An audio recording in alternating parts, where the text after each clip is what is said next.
Also, give me a second here, because I have her Wikipedia page open. Margot Kidder? Yeah. Did you read it?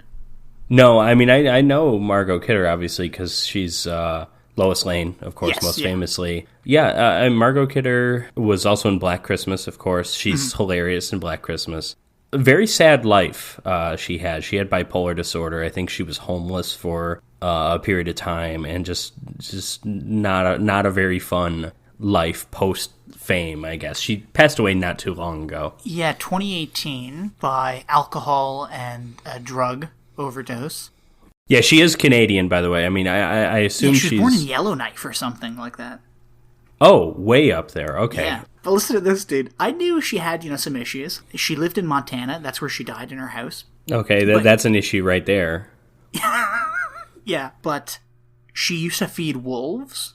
She lived at, this foot of a mountain, and she used to feed wolves. She used to go out and feed them, meat, and then she would retreat to her house and watch them from the comfort of her home. And she said to her friends that if they came to her house and found her dead, tell no one, place her naked body in a bedsheet, drag it up Canyon Mountain, and leave it for her other friends, the wolves. So is this what they did? Well, you tell me. She was cremated, and her ashes were scattered. So then why would I tell you? Are you injecting some kind of conspiracy that she wasn't actually cremated? Well, this is what, I don't know, because it's Wikipedia, and Margot Kidder, I don't know who wrote her Wikipedia page, but, she's obviously got this fondness for wolves, but when she died, she was cremated, her ashes were scattered by her brother in, favorite childhood locations across Canada, and... Chuck E. Cheese's. Yeah.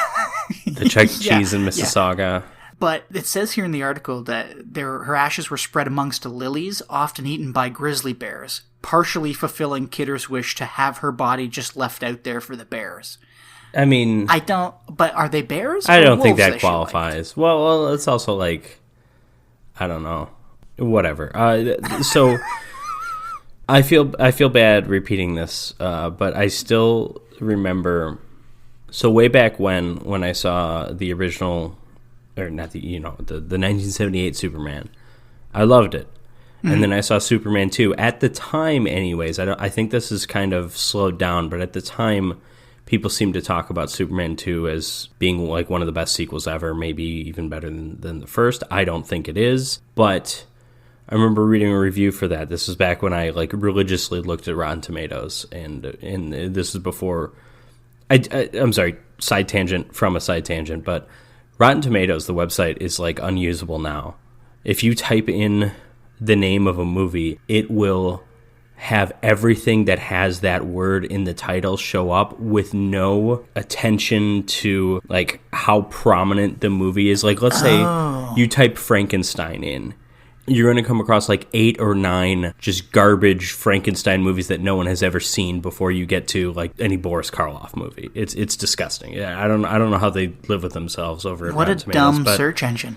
But yeah, anyways, I remember reading a review for Superman 2 because Superman 2, Superman loses his powers because he chooses to be with Lois Lane. It's very, I choose a mortal life, Lord of the Rings, Arwen. Yes, yeah. It's very much like that. I have seen those two things compared. But I remember the review was Superman has to choose between saving the world and being with Margot Kidder, and luckily for the world, Margot Kidder's not that attractive. It's oh, Jesus, that's something we would say. You don't put that in an actual review. Also, she's not. Also, she is attractive in this movie. I don't think I don't think she's that gorgeous in the Superman movies, but in Sisters, this is probably her height of being very attractive. So